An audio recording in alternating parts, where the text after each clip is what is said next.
పరీక్ష పే చర్చ కార్యక్రమంలో ప్రధాని మోదీ ప్రసంగం విద్యార్థులు ఆత్మవిశ్వాసం నింపిందని బీజేపీ రాష్ట్ర అధ్యక్షుడు బండి సంజయ్ అన్నారు. కొన్ని కార్పొరేట్ పాఠశాలలు ర్యాంకుల కోసం విద్యార్థులు రాచి రంపాన పెడుతున్నాయని, కొన్ని కార్పొరేట్ స్కూల్స్ ర్యాంకులు కొంటున్నాయని కూడా విమర్శించారు. సామాజిక స్పృహ లేనప్పుడు విద్యార్థి మొదటి ర్యాంకు సాధించిన ఎటువంటి ప్రయోజనం ఉండదన్నారు.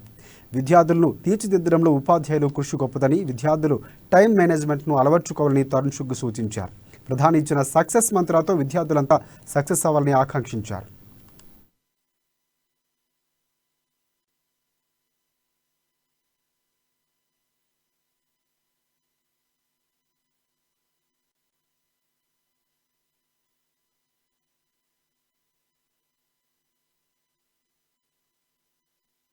टाइम मैनेजमेंट किससे सीखना है? एक बार इकट्ठा बोलो जो प्रधानमंत्री ने कहा, मां से।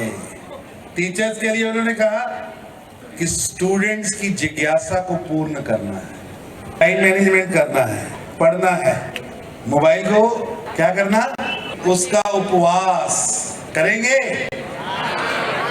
चलिए, आज के युग में जिनके पास मोबाइल नहीं है जरा हाथ खड़ा करो।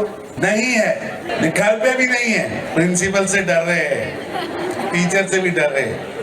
ठीक है, रखिए आप सबने प्रधानमंत्री जी के जीवन का निचोड़ सुना। वो दिन में 19 घंटे काम करते हैं. చాలా పీటీ సంక్షణ కండి ఆ పీటీ వచ్చి స్వీట్స్ కొంటున్నాడండి.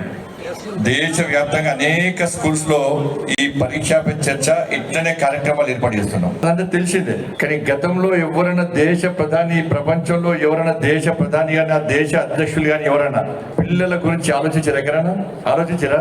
మనమే చూస్తాం, మొత్తం స్క్రీన్ పెట్టి స్క్రీన్ లో వస్తాం. దేశ ప్రధాని మంత్రి గారు నిజంగా పిల్లలు ఏ విధంగా భయపడతారు, ఎగ్జామ్స్ అంటే ఏ విధంగా టెన్షన్ గురవుతారు అని చెప్పి ఆ ఆలోచనతో విద్యార్థులు టెన్షన్ గురి కావాలి. ఎగ్జామ్స్